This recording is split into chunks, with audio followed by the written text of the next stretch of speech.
കേരളത്തിലെ സ്ത്രീകൾക്ക് അർഹിക്കുന്ന പരിഗണന കിട്ടിയിട്ടുണ്ടോ? അതോ അതിപ്പോഴും ഒരു വാഗ്ദാനം മാത്രമാണോ?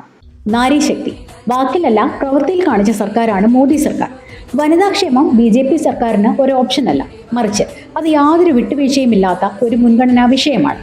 മോദി സർക്കാർ നടപ്പാക്കിയ നാരീശക്തി വന്ദൻ അധിനിയമത്തിലൂടെ ഭരണഘടനയുടെ 128ാമത്തെ അമെൻമെന്റ് bill 2023 article 239A, 330A, 332A, 334A എന്നിവ പ്രകാരം ലോക്സഭയിലും നിയമസഭകളിലും സ്ത്രീകൾക്ക് 1/3 സംവരണം ഉറപ്പാക്കി പുതിയൊരു ചരിത്രം കുറിച്ചു.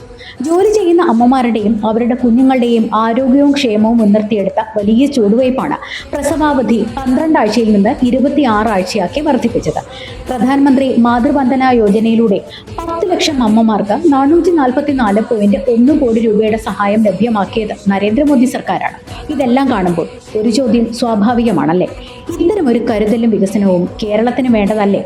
ജനങ്ങളിലേക്ക് ആനുകൂല്യങ്ങൾ നേരിട്ടെത്തുന്ന, വികസനത്തിന് മുൻഗണന നൽകുന്ന ഒരു BJP ഭരണം കേരളത്തിലും വരണം. മാറാത്തത് ഇനി മാറും. കേരളം വളരും. നാരീശക്തിയിലൂടെ രാജ്യം മുന്നോട്ട് നയിക്കപ്പെടും.